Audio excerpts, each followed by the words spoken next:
Okay, I saw a video from the guy who produced Street Fighter 2 and Final Fight and a bunch of other Capcom games, and he directed Forgotten Worlds. Okay, here's the thing.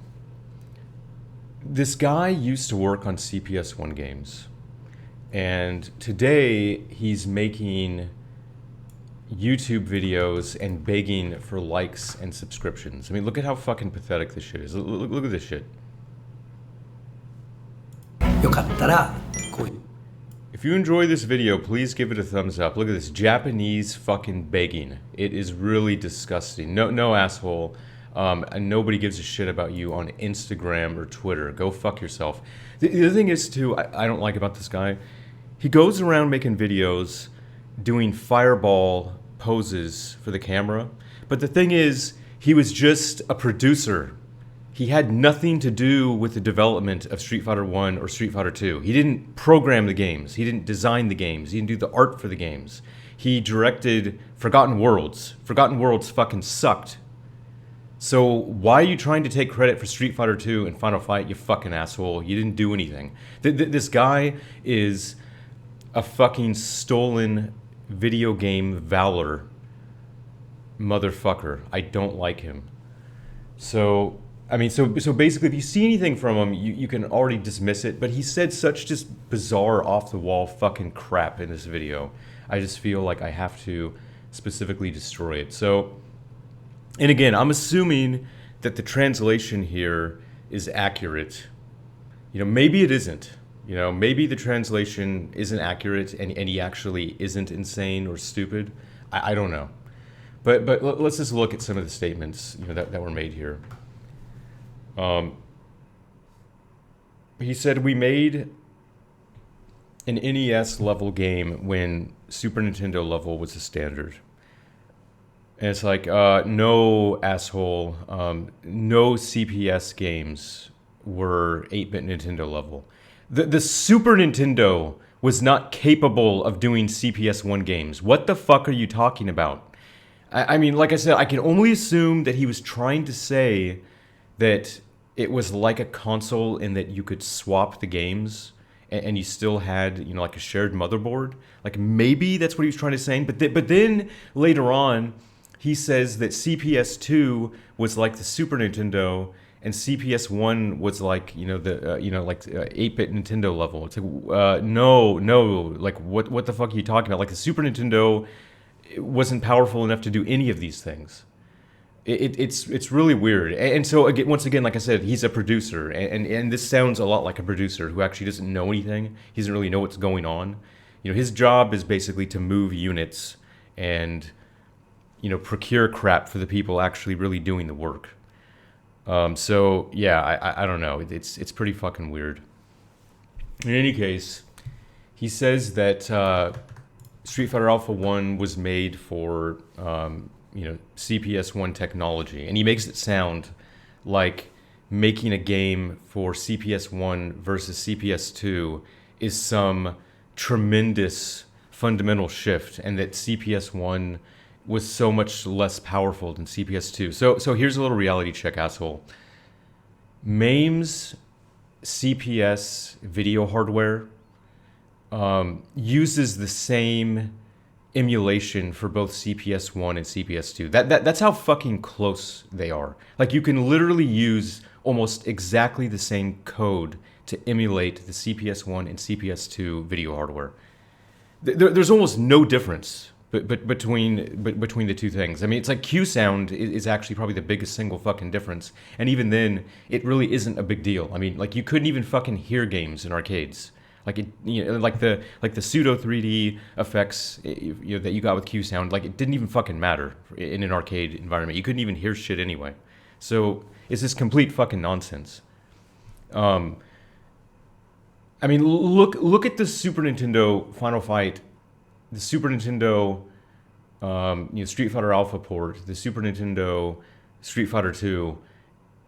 It's not even close to CPS1. CPS1, CPS2, they ran at the same resolution. They had actually even similar Like pallet per tile limits. I mean, the hardware is almost exactly the fucking same. I mean, honestly, like I said, you got Q Sound and CPS2 could do some raster effects that almost no CPS2 games ever used. So that's fucking worthless. I don't know what the fuck he's talking about. And this is how, like, and honestly, this is kind of why I think he might have Alzheimer's or something, because it's just really weird. So first he starts off and he says, interestingly, Street Fighter Alpha's graphics weren't so great. For Capcom's standards at the time, they were quite inferior. Okay, so he basically starts off by saying that Street Fighter Alpha had shit graphics, right? And then you go to the end of the video, and then what does this asshole say? Anyways, to cut to the chase, Street Fighter Alpha was highly regarded by many and did great in sales.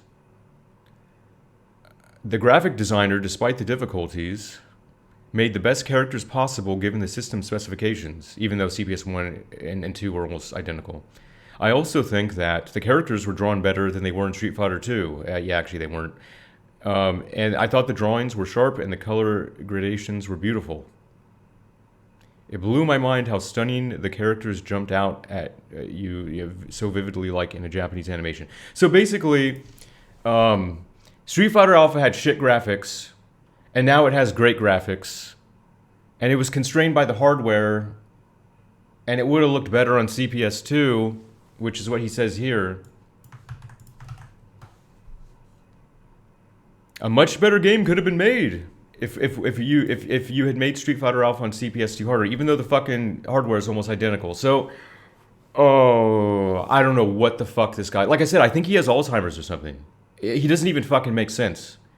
First it has shit graphics. Now it has great graphics. It was limited, but it somehow looks better than Street Fighter 2. Now, what the fuck are you talking? Okay, so in any case, one last thing here, and then I'll just wrap this up. Street Fighter Alpha was innovative. Yeah, actually, Street Fighter Alpha is the least innovative game that has ever been made in the history of video games. There was literally nothing innovative about it. Every single fucking thing it did had already been done in other games better. Shut the fuck up. This guy's a fucking clown, man. Like I said, get this guy to a doctor. Get him on some fucking meds. See if there's any therapy. His brain is degenerating at a rapid fucking rate. He doesn't even know what the fuck he's talking about. He can't go 5 minutes without contradicting himself. So anyway, here's what's actually going on. Street Fighter Alpha 1 was a huge fucking disappointment. Everybody thought it fucking sucked, and it did. The backgrounds were terrible. The art design was fucking terrible. Street Fighter 2 had more detailed graphics. It didn't even really have smooth animation. It fucking sucked, man. It fucking sucked. And it had nothing to do with the hardware. It had absolutely nothing to fucking do with the hardware. And Street Fighter 2 is proof of that because it's on CPS1 hardware and it fucking looks better. So bug off, man. I hate to say it, but 9 times out of 10, when I see interviews or read things that are written by people who worked on games that I liked, my takeaway is almost always, oh my god, these guys were actually kind of stupid. They didn't even know what the fuck they were doing. They just got lucky. They were just throwing shit at the wall. I mean, it's like when I saw that interview with Samurai Shodown 2's director, and he said that Samurai Shodown 4 was the best Samurai Shodown game, I seriously just wanted the universe to collapse on itself. I mean, like I said in that Carmack video that I did, artists are the worst fucking judges of the shit that they create. Like there isn't a worse judge of shit than the person who made something. It's just almost completely pointless to ask anybody what they think of the shit that they make. It's just a fucking clown show. In any case, I just wanted to put this out there and just correct this fucking misinformation. Like I said, this guy has no idea what he's talking about. He was just some producer. I don't even think that he knows anything about CPS hardware. He's fucking clueless. He had nothing to do with the actual design of any of the good games. You look at the games that he actually was in the trenches on, and for the most part they're not even that good. Like I said, this guy is just he's fucking stolen valor video. Whatever, dude.